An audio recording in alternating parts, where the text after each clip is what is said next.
Hello friends, this is Deepak Singh और आज हम टॉपिक डिस्कस करेंगे केन बेटवा इंटरलिंकिंग ऑफ रिवर्स के बारे में। ये दो रिवर्स हैं, ये इंटरलिंकिंग रिवर प्रोजेक्ट ये काफ़ी टाइम से न्यूज़ में चल रहा है, कुछ सालों से तो चल ही रहा था और इस साल भी काफ़ी सारी डेवलपमेंट्स हुई थी। जैसे मार्च 2021 में भी एक एग्रीमेंट साइन करा गया था उत्तर प्रदेश मध्य प्रदेश गवर्नमेंट के बीच में और मिनिस्ट्री ऑफ जल शक्ति, जो हमारी पहले वाटर रिसोर्सेज होती थी, अब उसका नाम जल शक्ति मिनिस्ट्री है। तो उस कंटेक्स में हम इस टॉपिक को डिस्कस करेंगे। उसमें एग्रीमेंट साइन करा गया था। अब रिसेंटली इस पे कुछ डेवलपमेंट्स हुई। यूनियन कैबिनेट ने कुछ प्रपोजल अप्रूव करा है। हिंदू न्यूज़पेपर काफ़ी न्यूज़पेपर्स के फ्रंट पेज पे आया था, इंडियन एक्सप्रेस में आया था। तो इस टॉपिक को इन 3C अप्रोच में कवर करूंगा। जो भी आपके फैक्ट्स हैं, जो भी इसके कंसर्न्स हैं, जो भी एनालिसिस है, इस प्रोजेक्ट के बेनिफिट क्या हैं specifically to the region as well as future में क्या है इंटरलिंकिंग प्रोजेक्ट्स के बारे में, और आपका पन्ना जो टाइगर रिजर्व है उसके ऊपर क्या कंसर्न्स है, एनवायरमेंटल कंसर्न्स हैं। तो ये मैं टॉपिक कवर करूंगा। एक और चीज बताना चाहूंगा कि इंटरलिंकिंग ऑफ रिवर्स की ये हमारे एक लेक्चर सीरीज है जिसके अंदर 3 लेक्चर्स हैं। पहला लेक्चर था मेरा सरयू कैनाल या फिर सरयू नहर नेशनल प्रोजेक्ट, जो इंटरलिंकिंग के बारे में था, जो वहाँ की 5 रिवर्स थी उसके बीच में इंटरलिंकिंग थी। घाघरा हो गया और भी राप्ती हो गई, सरयू हो गई, उनके बारे में मैंने एक लेक्चर अभी रिसेंटली रिकॉर्ड करा है, AQ बायस के चैनल पे है, मोदी जी ने उसे इनॉग्रेट करा था।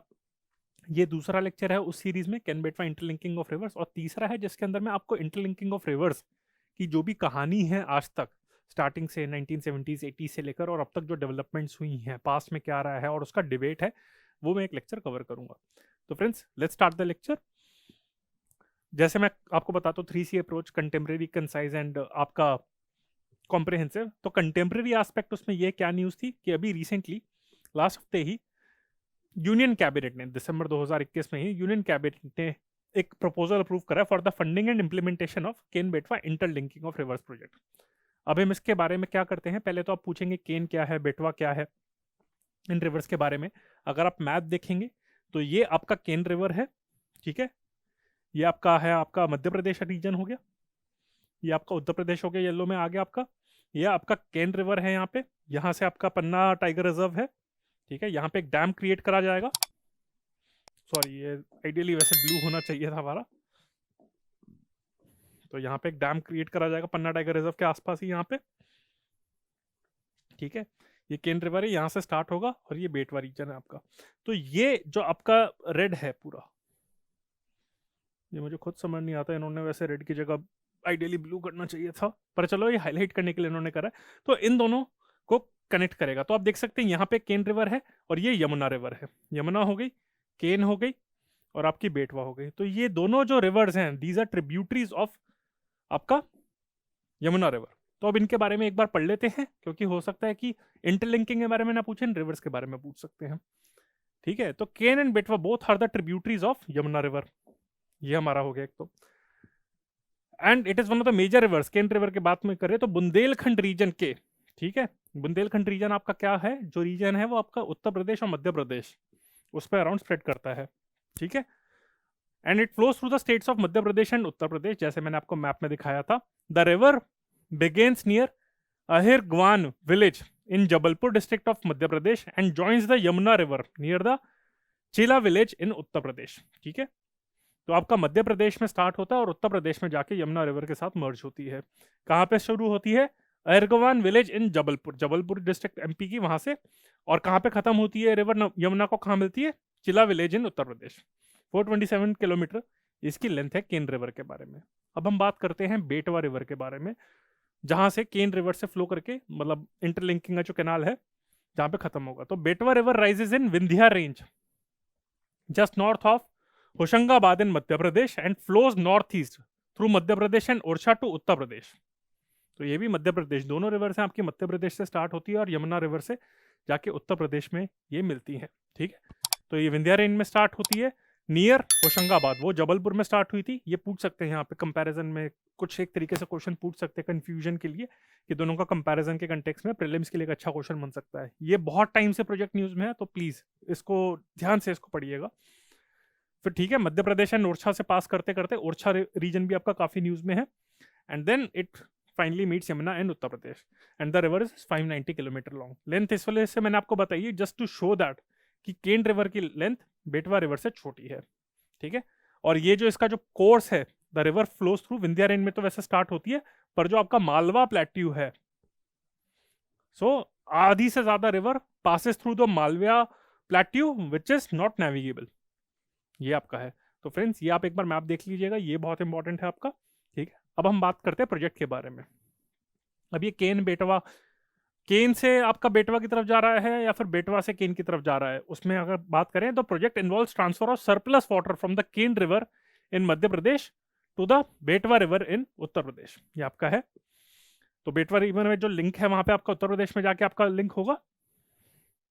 ठीक है, यहाँ पे जाके मैंने आपको बताया था, यहाँ पे उत्तर प्रदेश में एक जगह है येलो वाला रीजन, तो वहां पे जाके आपको लिंक करेगा। ठीक है, ये आपका यमुना नदी है। तो और इसके कंपोनेंट्स क्या हैं, किस तरीके से ट्रांसफर करा जाएगा, इसके क्या प्रोजेक्ट कंपोनेंट्स हैं। तो पहली बात तो ये हो गई कि जो बेटवा रिवर का जो है जहां पे पास कर रही है, वो उत्तर प्रदेश के जब पास करती है वहां से, तब वहां से आपको मतलब प्रोवाइड करा जाएगा उस लोकेशन में। अब ऐसे किस तरीके से ट्रांसफर करा जाएगा, केन रिवर से बेटवा रिवर के पास पानी कैसे पहुंचाया जाएगा। So this will be done through the construction of, जो इसका मेजर कंपोनेंट है वो है दाऊधन डैम। दाऊधन डैम, ये आपका दाऊधन डैम है, तो इसे को कंस्ट्रक्ट करा जाएगा। फिर साथ में and a canal linking the two reverse, एक फिर एक बड़ा सा कैनाल कंस्ट्रक्ट करा जाएगा दोनों रिवर्स को लिंक करने के लिए। साथ में और क्या कंपोनेंट्स है, the lower Orr project, Kotha barrage and Bina complex multipurpose project. तो एक बहुत बढ़िया क्वेश्चन बन सकता है इसमें, यहाँ पे प्रीलिम्स के लिए क्या कर सकते हैं, वो ये पूछ सकते हैं कि which of the following are the components of this project. तो दाऊधन डैम है, फिर उसके बाद कैनाल लिंक करा जाएगा और साथ में वहां से रिवर पानी ट्रांसफर करा जाएगा। साथ में कुछ और कंपोनेंट्स है, वो है lower Orr project, Kotha barrage and Bina complex multipurpose project. The project has 2 phases with mainly 4 components. तो फेज 1 में क्या है और फेज 2 क्या है। कंपोनेंट्स तो वैसे मैं आपको 4 कंपोनेंट्स जो है मैं मेनली आपको बता ही चुका हूं। अब इनके बारे में पढ़ लेते हैं फेज 1 के बारे में। The phase 1 will involve the construction of the Daodhan Dam complex and its subsidiary units such as low level tunnel, high level tunnel, the 221 kilometer long Ken Betwa link canal and the power houses। तो main इसका यह है कि दाऊधन dam complex, कुछ और इसकी units हैं वो तो हैं, और साथ में जो 220 किलोमीटर लंबा केन बेटवा लिंक कैनाल है तो वो कंस्ट्रक्ट करा जाएगा। तो एक डैम कंस्ट्रक्ट करा जाएगा, कुछ और यूनिट्स हैं, और साथ में जो 220 किलोमीटर लंबा कैनाल, ये फेज 1 के अंदर आएगा। ठीक है, फेज 2 के अंदर क्या है, इट इन्वॉल्व्स 3 कंपोनेंट्स। तो ये टेक्निकली एक ही कंपोनेंट के अंदर आ गया।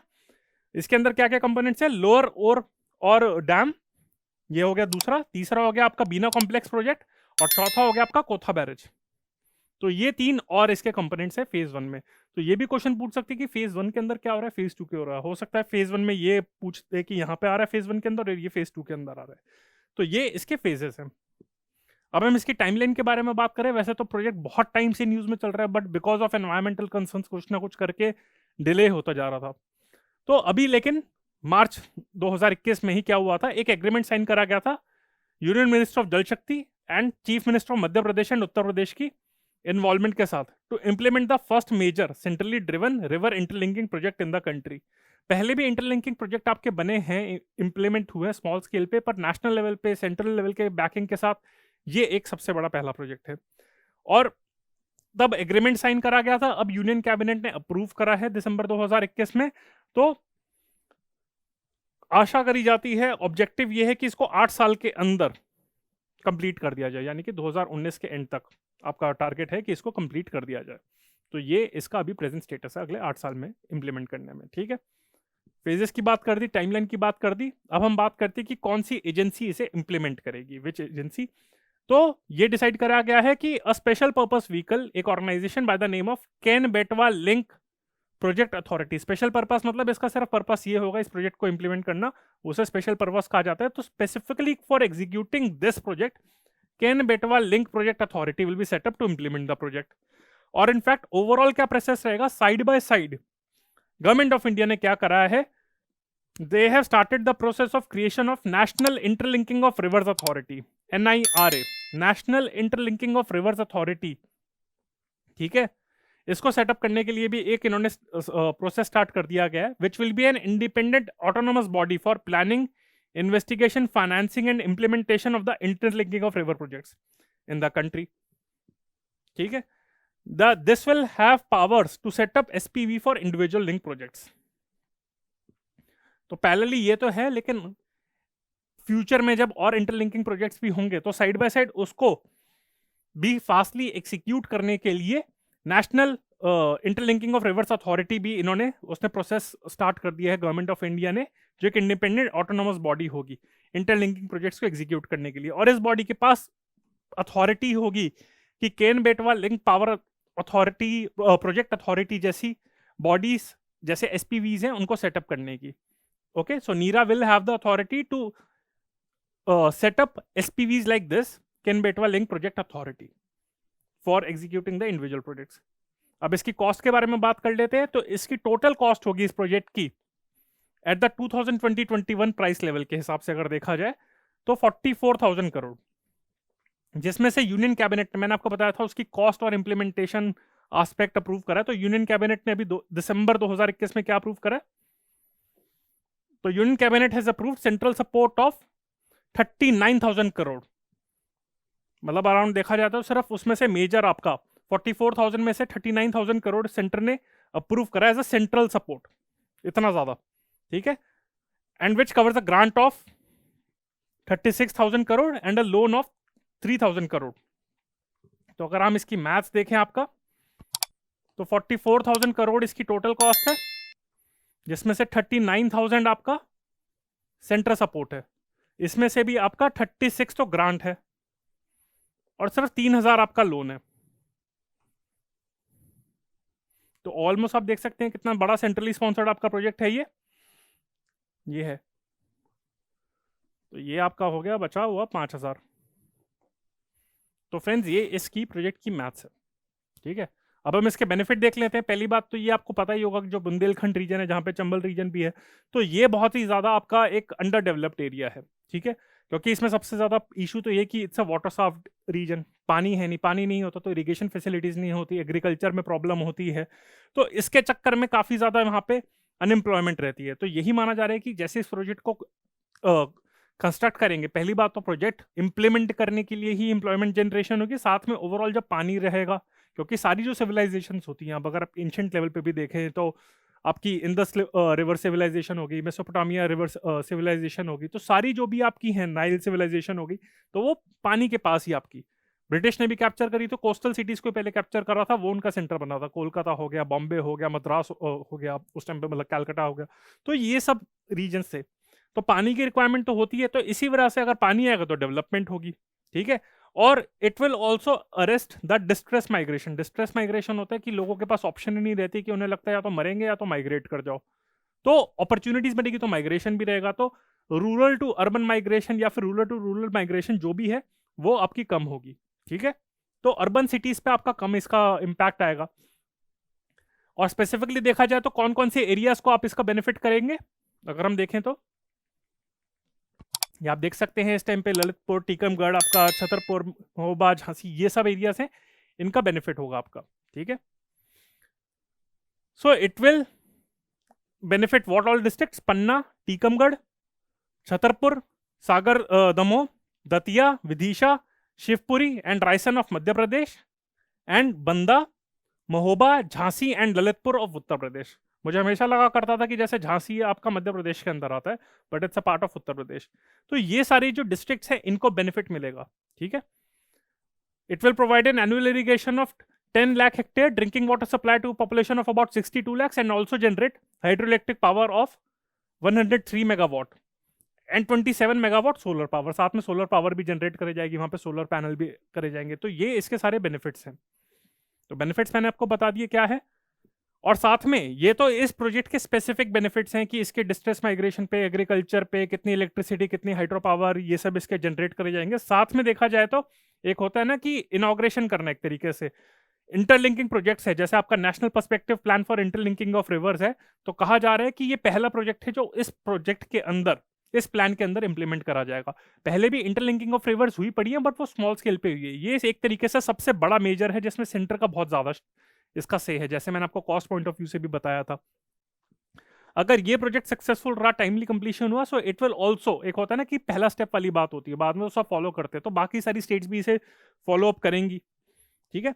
31 इंटरलिंकिंग रिवर प्रोजेक्ट्स प्लान करे गए हैं, ठीक है, जिसमें से केन बेटवा पहला है, तो ये देखा जाए तो अगर ये हुआ तो बाकी सारे प्रोजेक्ट्स भी इंप्लीमेंट होंगे। और अटल बिहारी वाजपेयी जी का, जैसे मोदी जी कहते हैं कि उनका सपना था कि जो भी सारे आपका है कि एक तरीका होता है कि कहीं पे वाटर सरप्लस हो रहा होता है और कहीं पे वाटर डेफिसिट हो रहा है, तो उसको बैलेंस आउट करने के लिए ये इंटरलिंकिंग प्रोजेक्ट्स आपके बहुत बेनिफिट रहते हैं। तो ये इसके बेनिफिट्स है। लेकिन अब हम कंसर्न्स पे बात करते हैं, वो है पन्ना टाइगर रिजर्व के स्पेसिफिकली। एक तो वो अलग, बाकी सारी कंसर्न्स हैं वो मैं आपको इंटरलिंकिंग ऑफ रिवर के कंटेक्स में आपको बाद में बताऊंगा।